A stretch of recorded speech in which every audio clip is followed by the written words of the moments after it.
Sailing from Santa Cruz in the Eastern Solomons, it took us 5 days to reach Anuta. It was one of the most tedious journeys I have made. The continuous pitching of our small yacht making it impossible to either read or write.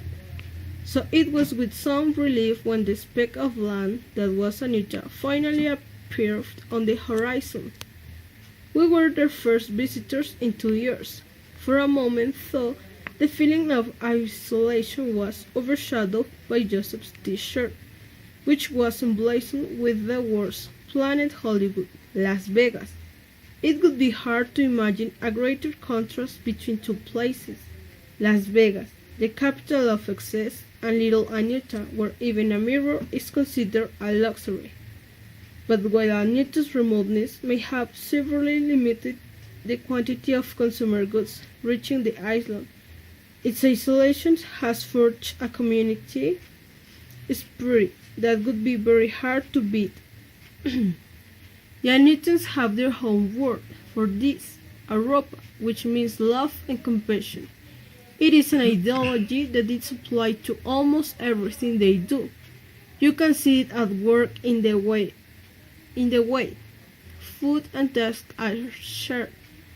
But it goes further than this. Bizarrely, they even adopt each other's children.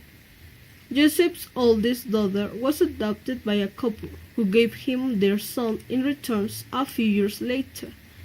When I asked Joseph about this, he simply said that it wasn't an issue as Anutan saw children as communal. What was important was that everyone who wanted a child had one. So if a couple were childless for any reason, they could be perfectly entitled to ask another family member or friend if they could have their next child. Both mother and father have to agree, but the requests are seldom refused. Europa also extends to outsiders. During our 2-week stay, we had at least one meal in at least every one of the 24 households. Sitting on the floor of each hut, we were served communal dishes of fish and glutinous puddings of taro or manioc, all rubbed off in forest leaves. The meals prepared by the women were virtually identical from the hut to the other, but it was all about Europa, affection through sharing. When I asked Joseph what the biggest changes have been in the last 20 years, he said, young people playing ukuleles. Was this a problem?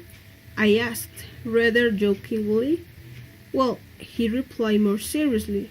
Before the ukuleles, the younger generation would dance every evening. Now it's rare. I got the same response from at least half of dozen other adults. As trivial as this sounds, it does make one think about our own supposedly advanced society. We worry about our children getting in with the wrong crowd, taking drugs, drinking, teenage knife crime, and even parents worry about their kids playing homemade ukuleles. One day we left, a group of men came onto our yacht and, with little notice, broke into their farewell song, Sorrow Come to Us. One of the chorus lines was, sorry, we will never see your faces anymore. It was enough to bring a lump to my throat. The lyrics had a point, however. Anuta's isolation has meant that few visitors ever return, but then this is probably just as well. The beauty of a Newton way of life comes from the relative absence of outside influence. In the end, it was easy to see what the island's 300 people saw in the place. As a hardened traveler, I do not say this lightly, but the Anutans were the most harmonious and hospitable people I have ever met.